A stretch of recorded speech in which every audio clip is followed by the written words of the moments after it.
Hi, this is Dave, and before we get to the show, I wanted to ask you a favor. One of our goals this year is to grow the show so that What Does Star Wars Mean to You reaches more listeners. And that's where we're asking you for help. And it's really easy. Wherever you listen to us, please hit that subscribe button.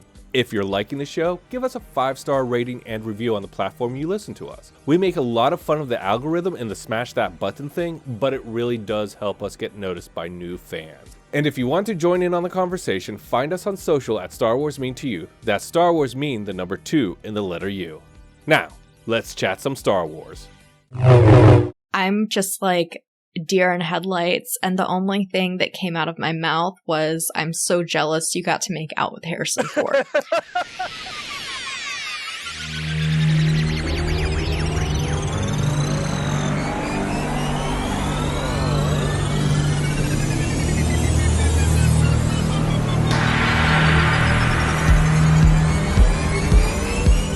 Hello there. This is Dave, and you're listening to What Does Star Wars Mean to You, the show where we talk to all kinds of fans of Star Wars. From industry insiders to indie artists, from mega collectors to obsessive mythologists, to find out how Star Wars impacted their life. Here's the thing, there's a lot of ways to look at Star Wars, and it's all from a certain point of view, and that point of view is yours. Now, I've always loved hearing people's passionate points of view on Star Wars because, for me, it reveals new ways of looking at the franchise. Also, let's just face it, it's fun to talk Star Wars. My guest today is a dedicated prequel enthusiast. An avid reader of the novels, she has been a fan of the franchise since first seeing the Ewok Adventure movies in the late 80s. She met her podcasting partner at a bar doing Star Wars trivia, and bonding over drinks, they started the show Force Toast, a Star Wars happy hour. Please give a warm hello there to Alyce. Thank you. Thanks for having me. I'm happy to be here. Thank you for joining me. I'm excited. This is going to be fun. First of all, are you ready to tell the world what Star Wars means to you, Alyce? Let's do it. I can answer this one, I think. Okay. Excellent. Now, your show, Force Toast, is a Star Wars happy hour where you and Elora get together and talk about your favorites about Star Wars while having a drink. And so I have to ask you, do you have a drink handy now, or are you... I do. Has been trending recently, my sugar-free wine. I've been cutting back on sugar, so... I cracked this open a few minutes ago, and I'm a happy camper. Excellent. Everyone wants to associate wine with cracking one open. Yeah, I'm Classy Lady.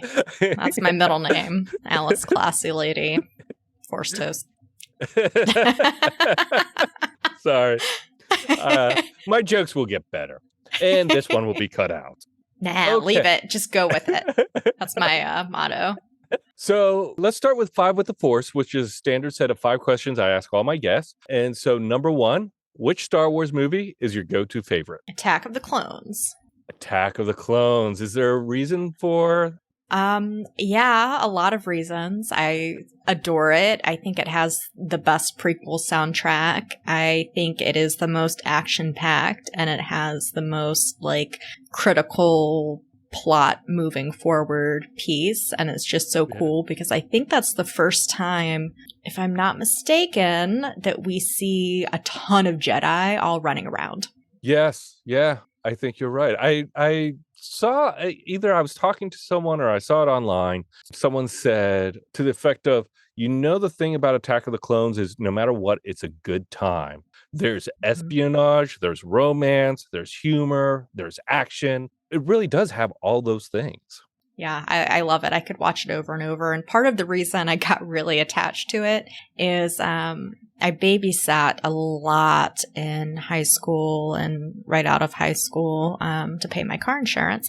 And this one family that I babysat for regularly, there were 3 children, and they knew I liked Star Wars, and they were like, Alyce, can we watch Star Wars? And I'm like, okay, sure. Well, what DVD did they have? Attack of the Clones. So what did we watch every time I was over at their house almost? Attack of the Clones. So maybe I got Stockholm syndromed into it. But yeah, it's my favorite. I think also just the music to it is just beautiful, beautiful score. Although if they do a musical version, I will see it. Maybe we should make that happen, right? Someone will watch it.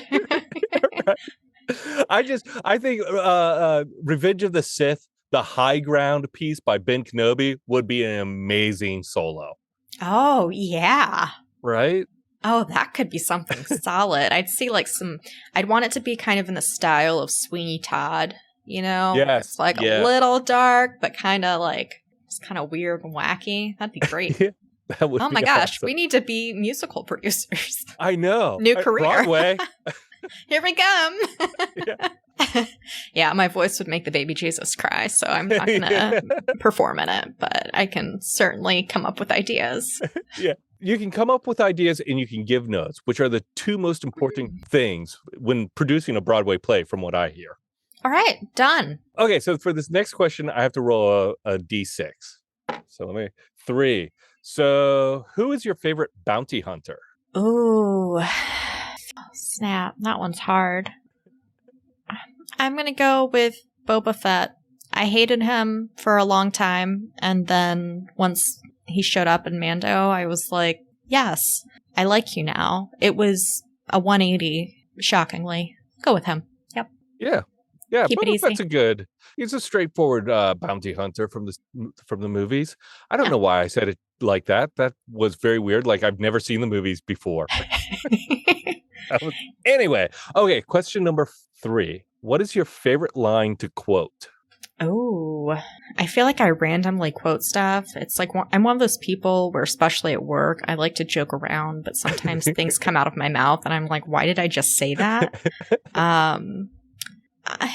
I like a good toss-in of, have you ever heard the tragedy of Darth Plagueis the Wise? If someone's like, have you heard about this? And I'm like, well, have you heard about this? Just see what happens. Yeah, and sometimes I like to say hello there and see if anyone says General Kenobi back, but I haven't gotten that yet. Oh, one day. Well, this goes into my next question. Can you do any Star Wars impressions or impersonations? God, no. Oh, not even one? No.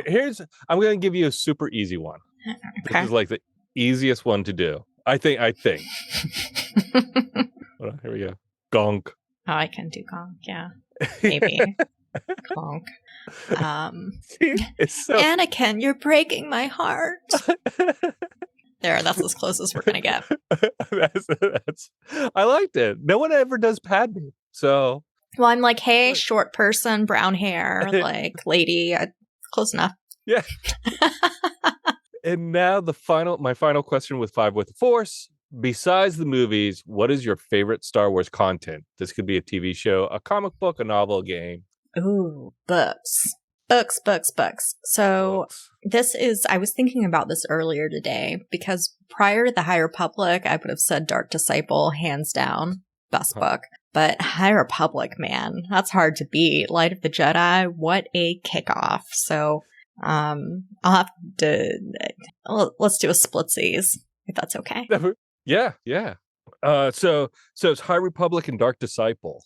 Mm-hmm. Yeah, probably Light of the Jedi specifically. Yeah. I just thought it was an amazing way to kick this thing off. Like, wow. What is it about the High Republic era that kind of pulls you in? I love Jedi stuff, which also is probably why I really love Attack of the Clones. Love Jedi stuff. The fact that it's a golden age, that it's new. We're not centered around the Skywalker stuff. It's really innovative, and just how it's done. It's so intricate and artful, and the villains are really cool. They're actually pretty scary.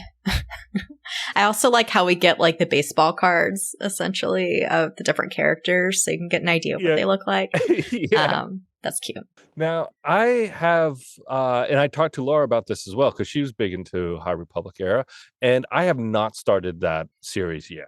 I know, the look of shock on your face says it all. I have Light of the Jedi. I need to start it again. But tell me, how would you pitch High Republic to someone who hasn't read it yet, but is a Star Wars fan?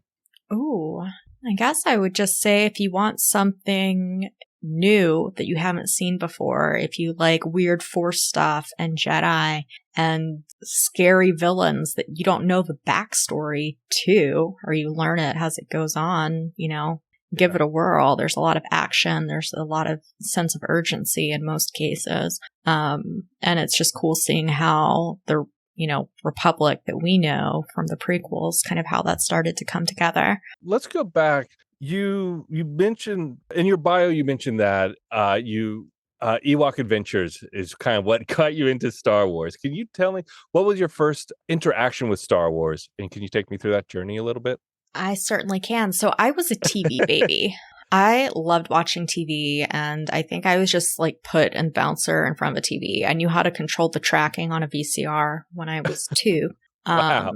Oh yeah, I guess my mom had friends over or something, and they were trying to play something. It didn't work, and I was like, "You have to fix the tracking, Mom." Duh. And I went and did it. And I don't know how many people listening to this will actually know what fixing the tracking on the VCR means. It's like fixing the vertical on your TV. Nope, they're not going to know what that means either. So we had this weird, you used to have to pay for Disney. And that's another old thing. It was like HBO. You had to pay for it separately. But we had this little switch box hooked up so we could steal it.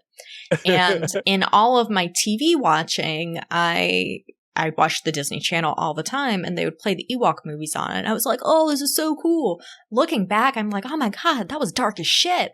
Yes. What? Everyone's just dying and the little lights are going off, and he's just watching what? But it's that cute little girl Sindel, and I'm like, oh, I'm a little girl. This is great. Look, teddy bears. I love it. So I really liked watching those movies, and I watched them a lot. I didn't remember what all happened in them until I rewatched them a few years ago out of curiosity. But I loved watching them. And then, that's kind of how it started. And then when I was a little older, I was at my grandmother's house and flipping through TV channels, and I saw the Ewoks, and I'm like, oh my gosh, the Ewoks. Wow. I love those things. It was Return of the Jedi. And then I'm like, oh, cool. And then not too long after that was when they did the re-releases, and Taco Bell had the toys and all of that stuff. So it's kind of it's been integrated into my life on and off for quite a while. It sounds like you kind of got into Star Wars kind of sideways via the Ewok door. Yep. That would be a correct assessment. Yeah, that's really kind of cool. Now, when you rewatched it later on, what were your thoughts about it being older? I thought they were hilarious. I didn't realize that they didn't blink, which was quite terrifying. There are weird things that I did remember, like some of the villains and things like that. But I remember the second one when I was watching it and just thinking, oh my God, that's so dark. There's just everyone's lights are going out and just dying. What? How did I love watching this? I must be a psycho. But yeah, I mean, it was fun for what it was. Well, it also sounds a little bit like you were introduced, you kind of, we're still in that sweet spot of age where you could see the original trilogy in the re-release and still be rabid for more when the prequel trilogy comes out, making you the kind of the perfect place to experience it all within 10 years. Mm-hmm. When you saw the prequel trilogy compared to the original trilogy, did it all feel like just one big story to you? Not at all. I don't think I saw The Phantom Menace in theaters. Attack of the Clones, yes. And then I remember Revenge of the Sith specifically. It was after high school. My friends and I went to the midnight showing. And, there was that phase where everyone made fun of the prequels, right? Because you're like, this is goofy. I mean, in the theater at midnight at the very end when Anakin / Newly Vader is just like, no, everyone bursts out laughing. It was kind of funny. And we were like, I mean, it was really good and entertaining, but it was still kind of like okay, well, that was great. And, these are kind of funny and goofy. But looking back, of course, even now, I do appreciate the prequels very much. And, not only were the stories really interesting and it was cool to see the background, the Jedi stuff, but just the innovation from ILM. Really, really cool. I mean, things that are being used today that were innovated from making those movies. It's funny because I've been rewatching them a bit more recently within the past 5 years. Mm-hmm. And my appreciation of them has gone way up, way Mm-hmm. up. And part of that I attribute to Clone Wars, because Clone Wars kind of filled in so much character development, where these kind of tentpole events were the movies. Did you also get into Clone Wars? Was that something that enhanced your understanding of the prequel trilogy? I realized that I preferred the prequel trilogy before I watched Clone Wars. I was pretty late to watching Clone Wars. I want to say, when would I have watched it? Maybe like 2017 was when I first watched the Clone Wars, because the way I got back, or like hardcore into Star Wars, is I was really stressed at work. It was like everything awful. And I've worked remotely for over a decade. So, I'm an OG, but sometimes it's nice to just have something on in the background on your iPad. I don't do this nowadays, if anyone from work is listening. But work was just really stressful, and I was like, okay, I want to have something on. Do I want to pick Lord of the Rings, Star Wars, or Harry Potter? And like, what can I just put on the background? I picked Star Wars, and I just I had that shit looped. And then I was like, ooh, it'd be cool. I was like, I only know of one podcast ever about crappy Bravo shows, but I can look up if there's Star Wars podcasts. So then I started listening to Star Wars podcasts. I'm like, oh, I can read books. So then I started reading books, and I'm like, oh yeah, this Clone Wars cartoon. Okay. So then I started watching the Clone Wars cartoon. So I've always been into pretty much anything nerdy, always have really enjoyed Star Wars, but it's really, I guess, the past 6 or so years that I've just been like, whoa, all the things, give me everything. That's crazy. I mean, that's really kind of neat. So this kind of intense getting to know Star Wars, did that benefit you in the trivia contest? Because I don't know if we set this up, but you're a trivia contest person too, and that's how you met Laura for the Force Toast. Yeah, and I'm very rusty. When I was going through my work stress, have things run in the background. I was watching a movie and a half a day and just looping them, essentially. And I thought to myself, and I was in Chicago at the time, and there's bar trivia everywhere, and there's theme trivia everywhere. And I was like, wouldn't it be kind of cool if I did that? So then I started watching all the movies with, I would Google things or look on Wikipedia, oh, what's the name of that ship, or what color is this, or what's the name of that? And I would just start committing it to my brain. And I thought, oh, I'll give it a whirl. And then all of my friends bailed on me who were going to come to trivia with me. So I went by myself, and I played under the name Literally Solo.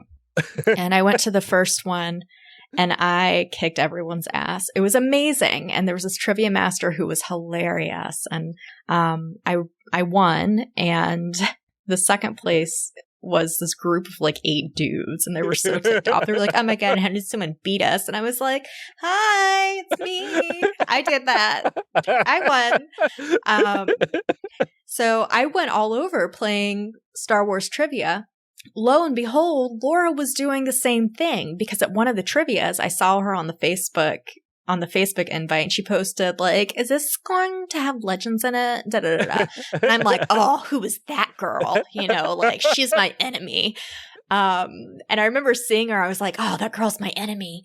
And anyway, then the last trivia of the year, she was there. I didn't notice her, but it was the trivia guy from the very first one I went to. I think I went to 5, and I won 3 or 4 of them. And nice. Anyway, that trivia dude had met her at a separate one, and I got first, she got second. And he was like, yo, you guys have to meet, da da da da. So then he introduced us, and it's like, oh, okay, let's talk. Oh, these things. And it was so random and just so cool. And then I'm like, you're really funny, Yes. We should start a podcast. Wouldn't that be cool? And eventually she was like, oh yeah, we should. Yeah. Then we started playing trivia together as Jedi Mind Chicks. That's a good one. Your brain must have that capacity to like soak in information when you're not really paying attention to it. Because if I have a movie on loop, it just is like blah blah blah blah blah blah, and I'll be like, I don't even know what movie I'm watching. But it seems like you really pick up information. That's really impressive. I wish I could do that. I've probably forgotten a lot. I have a good memory for conversations. Mm-hmm. So just hearing, I'm like, oh, okay, so I can like quote this whole thing, like da da da da. Wow. And it's more just kind of Googling, practicing, thinking of things to think about. Like, I clearly didn't have much going on socially at that time. Did you have a specialty of trivia? Like, were you prequel centric or OT centric, or was it just anything? So most of the trivia was OT centered, but that wasn't too hard because those movies are so simple in comparison to the prequels as far as characters, what all goes on, where all they go. Very, very simple. Prequel trilogy can be much harder, but the questions were less common to have. My weak point was definitely behind the scenes. Like, no bueno there, man. Behind the scenes, some actors' names, Empire officer names, like those were all where I was just a total dud. But mostly everything else, I was proficient at one point in my life. Not anymore. Cinema Craptaculous is your podcast destination for all things movies, good and bad, streaming series, good and bad, and pop culture, good, bad, and the ugly. You get a totally different show every week, such as People Also Watched with Adam, Dave, and Tara. They're three industry insiders who always find the hilarity in the big-budget feature and the lesser-known feature you may have missed. There is, of course, the Expanded Universe. This is your place to geek out. John, Doc, and S'more are your geek experts to talk about what's going on in the world of streaming series, movies, superheroes, pretty much any showbiz geek topic, they're going to talk about it. And, of course, there's the show that started it all, Cinema Craptaculous, with Stephanie, John, and Dave. You don't even need to have seen the movies these guys talk about to have a good time. So what are you waiting for? Go and subscribe to Cinema Craptaculous wherever you listen to your favorite podcast. I wanted to go back to the Boba Fett thing. You said you hated him at first, but then came around to him. Oh, yeah. Why did you hate him at first? Just because he was an a-hole? A total clown. I mean, the way we thought he died, it's like, okay, dude, everything you do, you literally fail. You just kind of walk around, like, look side to side, and then walk out of the frame. And then after that, you just have, like, this clown car death of, like, you know, it's just like a goofy, pointless thing. Like, oh, does he look cool? And maybe, but he doesn't do anything that's got any pizzazz to it besides die like a chucklehead, or as we thought, die. Clearly did not. And then when he was coming back in Mando, Laura and I were like, ugh, no, we don't want him. Da, da, da, da. But when he like made his real comeback, we were like, oh wow, I kind of like him. And then when he had his own show, it's like, yeah, I really like him. So that was a good turnaround, I think. So you also mentioned that you kind of dove headfirst into the Star Wars universe in 2017, even though you had a lot of exposure up to that point. Did you see the sequel trilogy when it was released in theaters? Mm-hmm. Or so you were kind of following the Star Wars theatricals, and then in 2017 we're just really got hooked in. Yep. That would be correct. Went rolling. My Etsy account will also go to show there was a slight obsession at that point. You'll have to send me the link for your Etsy account so I can put it in the podcast notes if you want. Oh, it's the screenshots of everything that I got. It's a lot of housewares. It's embarrassing. What is the most embarrassing thing on your Etsy? Well, I wouldn't say anything's embarrassing. I have a lot of cool things. I've got this really practical, like, on your stovetop, the little spoon holder thing. Yep. And it's white with black markings. In the middle kind of looks like a stormtrooper helmet. And it says, "These are not the droids you're cooking for." So cute. Now I want one. Yeah, or I have an art. Someone does like a stormtrooper minifig like art. So I have one that's taking a bubble bath in a bathtub, like a bathtub scene. And there's one that has one in heels, like bending over a toilet, throwing up. It's hilarious. So kind of take me through your dive into Star Wars, because you talked about putting Clone Wars on repeat, but did you eventually get into Rebels and then Bad Batch, or what was kind of like the ripple effect of content that you started taking? Yeah. So it was all the movies, and then it went to podcasts, because I'd never dealt with podcasts much, except for just this one about Bravo reality show recaps. So then I started getting in a podcast. And then when I was listening to podcasts, I'm like, oh, books. So then I started reading the books. And then after that, then I think probably the animation trickled in at some point, starting with the Clone Wars. I had started Clone Wars way earlier, but like, because the season's not in timeline order, I think I think it can be a little bit off-putting. And also just like the animation style is different. The way they kick off is different. So really, that was the second time I gave it a go. And I did really enjoy it. Rebels, I had not watched at all until I talked to Elora. And then I started watching Rebels right before season 4 started, I think. Mm-hmm. So I was a little late to game on that. Bad Batch, I did watch all of that. So pretty much, by nature of having a podcast, you kind of have to keep up with everything. Yes. So anything from, I think we've been at it 4.5 years now. So almost anything from the past 4.5 years I've consumed or attempted to. Another thing you had mentioned earlier in Letter of the Jedi, the villains are really scary. What are some of the examples of how scary they are? Well, an example, and it's not, I think this came out in, whatever the young adult book is that Claudia Gray did. So I remember the kind of little tagline for it. One of the villains, and they're prominent in the comics, is villainous vegetation. And I'm like, that is whack. Like, are you telling me that there are these things called the Drangir and it's villainous vegetation? That's the dumbest thing I've ever heard. Guess what? They're actually scary and disgusting and terrifying. The main villains in High Republic, these Nihil or Nihil, whatever. These the nihilists. Just nasty. Yep. It all works. Just these nasty, nasty pirates. They are terrifying. They're kind of steampunk. They are ruthless. They have all of these weapons, and you're like, whoa. And then there's this leveler that makes husks. It husks people and turns them to dust. And then you just have like a dust statue that they touch. It's like, in Rebels when they're on Malachor and there's just all the stone people and like you touch them, they turn to dust. That's what that thing does. So you have these crazy pirates with the dust turning Jedi magic thing. So much just general chaos and fear. And I mean, they're like 0 F's given, so when people don't care like that, you don't know what they're really capable of. And I don't think we've seen the worst of it. So they're scary. So you're excited for phase 3 of the High Republic era.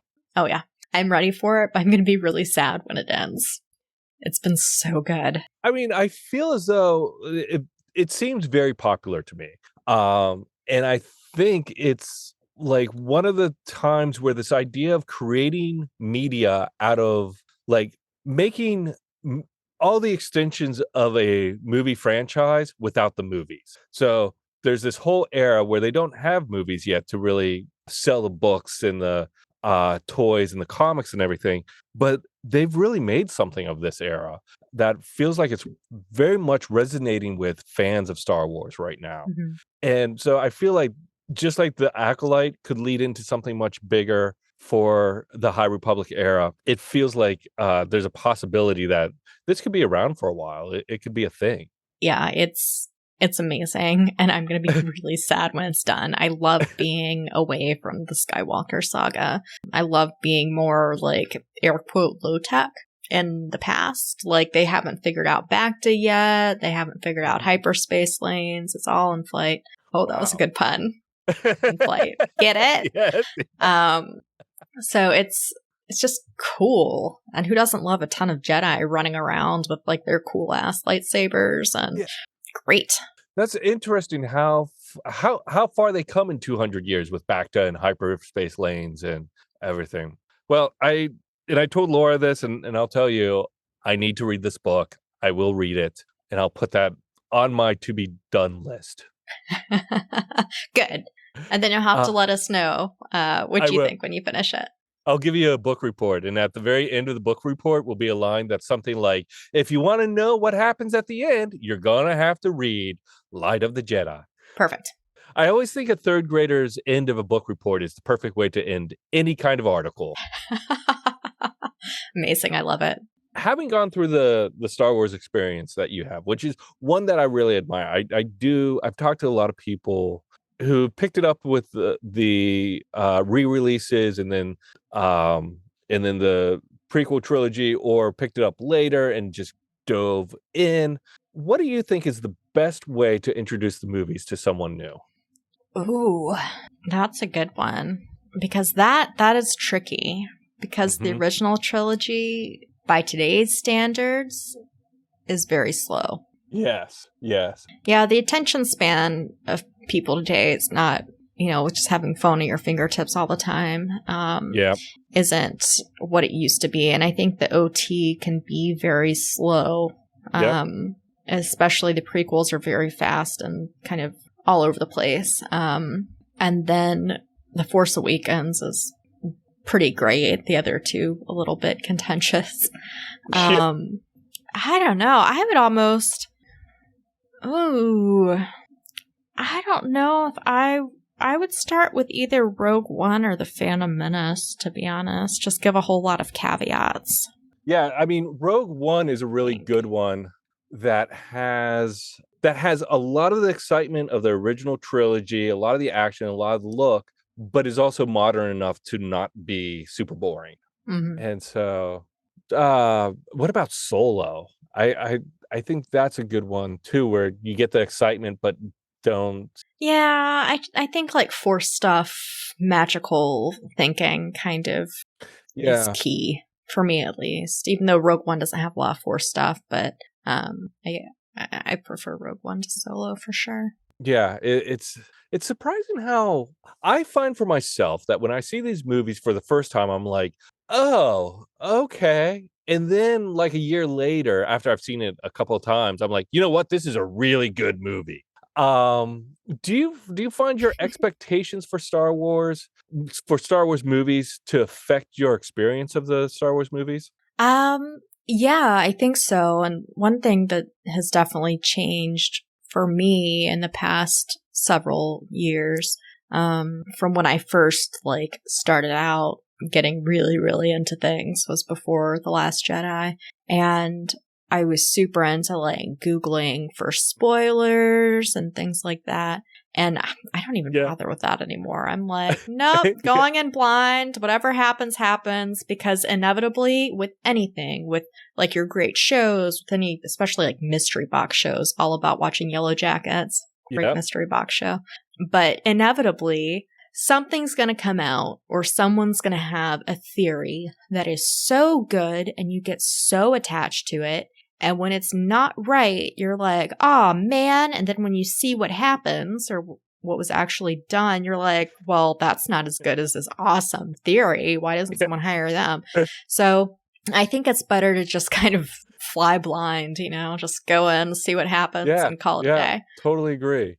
I came to that conclusion myself because if I go in with expectations, I get disappointed, and it's not because of the movie itself. It's because of all the baggage I brought in with me. What is your favorite Star Wars memory? Well, Celebration Chicago was a good one. I hadn't been to Celebration before, but I mean, it's not really Star Wars, but I think the day that Laura and I started, or that we first dropped episodes for Force Toast, was such a special day. That's Star Wars. There's so many people. Yeah, I mean, I just remember we were both so excited. Like, we were all over Twitter. We had been like prepping this podcast release drop. It was right before Celebration. We were just texting each other like, oh my gosh, like people are listening and interacting with us. And there's still, you know, people from day one who we talked to and who we've met in real life and who we've hung out with. And it's just been really cool, and it's opened a lot of doors, and we've met so many cool people from it. And we were able to connect with a lot of those people at Celebration. That was just, I don't know, 3 weeks later. Wow. I mean, we were fresh. Yeah. Or no, not 3 weeks. Maybe 3 months, 2 months later. Fresh. So we were like fresh, but we had already like built up, just getting to know so many different people. And they, you know, it's like we already had this built-in kind of friend group, really. And we're still in touch with a lot of them. That's it. Who have followed us for a long 4.5 years. But that's really, you know, it's very hard to keep that persistence with a podcast and growing not just a fan base, but a community that kind of hangs and supports together. Yeah. I mean, it's just been a really cool experience, and we've met a ton of really cool, fun people. So, what would you like to see in the future of Star Wars? Oof. I don't know. I mean, this kind of goes back to no expectations, right? I know what I would not care to see. Oh, let's go there. I mean, I know you want to see a Broadway musical. We're doing it. Right. But okay. So we'll have that. Alice Sweeney Todd. We'll have like the one big set piece that rotates. Yeah. Awesome. We'll have like Mustafar on one side, Coruscant on another. Love it. It'll be the red and blue of the dark side, light side. Oh, that's how. Oh God, perfect. They miser Star Wars. Perfect. The Phantom, the Plagueis of the Squid Lake Opera is here. Oh, that'd be a great musical within the musical. Perfect. I mean, it is an opera. So I don't really care to see post Rise of Skywalker things. Like, I like the idea of going back into the past even more. So, and I know at this past Celebration, there was a mention of like the old Republic, you know, and I don't know anything about all of that from the game or Legends or what have you, but I'm like, yeah, bring it on. Like, I want to go back in history. I want more of like how did these things happen? Yeah. It sounds like you're really into like the world building and the evolution of the Force and how it affected people and society and building up to, I guess, the Skywalker saga, which is not totally. Which it's fascinating. It's so interesting to talk to, because for me, I am drowning in the Skywalker saga in the sense that it was like A New Hope was my intro to Star Wars, and then Empire Strikes Back, and then Return of the Jedi, and then the prequel trilogy, all Skywalker saga. And so for me, for 20 years, that's what Star Wars was the Star Wars saga. And with your discovery a little later on, you're more of the Star Wars universe. You're not the Skywalker saga, you're the Star Wars universe. And the Skywalker saga is just one part of that. That's fascinating to me. I think that's great. Okay, my final question for you. Oh no, already? I mean, we can keep going. Sock it to me. Okay, my final question for you. You go to Skywalker. Oh, let me ask you another question. What haven't you told me about your Star Wars fanhood that you would like to tell? Oh man. So one Halloween, I was really proud of myself because this is more of an anecdote.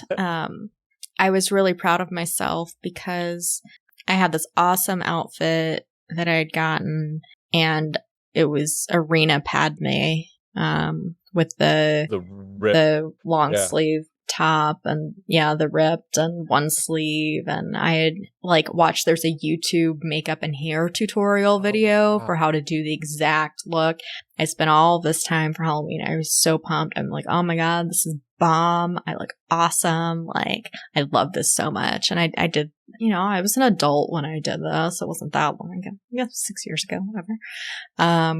And I was so excited about it. I'm like, even found some boots. I mean, I was just like, God, this is great. Like, I look just like her, this is amazing. And everywhere I went, people were like, yeah, so who are you? And I was like, oh man. And then I'm sorry. No one knew. They all guessed just random stuff. And I'm like, what? And then eventually someone said Princess Leia. And I was like, you know what? That's close enough. I will take that. But I was like so pleased with myself. I'm like, this is my favorite costume I've done in a very long time. Oh, another Halloween anecdote. I did Hutt-Slayer Leia many years before that. And someone asked me if I was a pirate. Oh, no. Yeah. I was like, this is one of the most recognizable costumes there is, as far as I am concerned. And you, sir, have asked me if I am a pirate. Yes, that is crazy. Now, do you do more cosplay, or was this just Halloween fun? And just Halloween fun. I think if I could do if I were doing real cosplay, I can't sew, so I'd have to go to one of the pros on Etsy to make it for me.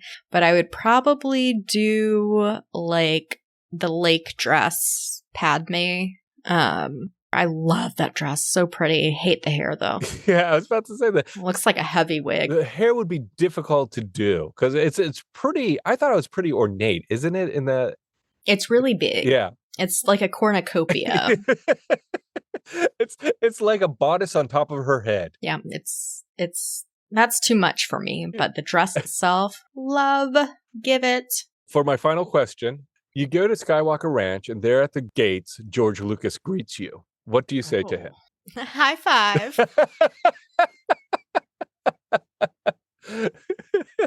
I would be starstruck. I would be literally, that's probably what would come out of my mouth. Another anecdote, if you care to hear one. I do. So the very first Chicago Comic Con, C2E2, was in 2010. And like one of my friends' roommates had a friend in town who worked for whatever company did Spyro the Dragon. So he was there like at a booth and he's like, oh yeah, I'll get you in for free. I'm like, cool, Carrie Fisher's going to be there. Yeah. And he's like, okay, yeah. So I showed up like hour left of the convention or something. He's like, yeah, I've been like chit-chatting with like the photo signature person like all day. It's cool. We'll get you in. They got me in last. And I go in and I see her and I'm just like deer in headlights. And the only thing that came out of my mouth was, I'm so jealous you got to make out with Harrison Ford. Sorry. She looked at me like I was insane and then said, no, you aren't. He's a horrible stage kisser. And then I was like, I really like your books. I hadn't even read them, I don't think. Like maybe I'd read half of one. I don't know. And she's like, okay, here. Signed my paper and I left. And I was like, oh my God. Carrie Fisher hates me. But then we come to find out they did make out in real life. Yes. They hooked up. Yes, they totally like, did. what? Liar, liar, pants on fire, Miss Right. Fisher. Well, I mean, she was covering her bases when she said stage kisser. It's a fair point. You know? She lawyered you. Yeah, fair. Fair enough. Well played. R.I.P. For G-Lu, I just won't be able to handle it. And I would just be like, high five. Like, it would be something stupid. I feel like I would be right there next to you doing something insanely, putting my foot in my mouth, just saying possibly the worst possible thing. I can't even think of what the worst possible thing is like, besides, I think Star Trek's better. Oh, it's just, I know that feeling of like, I open my mouth and just the stupidest things come out. That's all I got. That's the end of story. The end. No postscript. I'd be dumbfounded, so I know what would happen. For sure. Alyce, thank you so much for joining me and telling me what Star Wars means to you. I think I've said it and I'm going to say it again. I love your point of view. I love how you entered the fandom and the franchise and experienced it. I'm a little jealous of it. And the idea of Star Wars being a universe, not the Skywalker saga, I think I know it's obvious. I know it's right there in front of my face, but talking about it with you really opened my eyes to that fact that it's like, oh my God, it's not just Luke and Anakin and Ben and Leia. It's a much bigger universe. And so thank you. And thanks for joining. Thanks for having me. This has been awesome. Awesome. Thank you. May the force be with you. And the Catholic in me says, and also with you, or the former Catholic, rather. So that's what Star Wars means to Alyce from Force Toast. Are you reading The High Republic, and what is your favorite part of it? Do you watch Star Wars on an endless loop? Which ones? And do you think Boba Fett died like a chucklehead? Get in on the conversation on Twitter or Instagram at Star Wars Mean to You. That's at Star Wars Mean, the number 2 and the letter U. Hit the subscribe button so you don't miss a single episode. If you're liking the show, please give a 5-star rating and review. And remember, the Force will be with you, Alyce.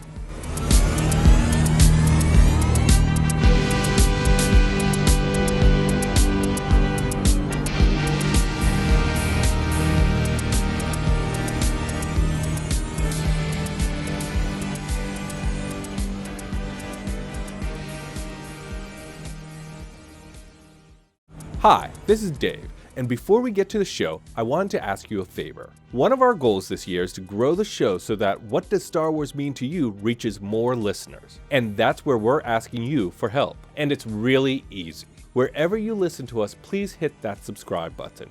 If you're liking the show, give us a 5-star rating and review on the platform you listen to us. We make a lot of fun of the algorithm and the smash that button thing, but it really does help us get noticed by new fans. And if you want to join in on the conversation, find us on social at Star Wars Mean to You. That's Star Wars Mean, the number 2 and the letter U. Now, let's chat some Star Wars.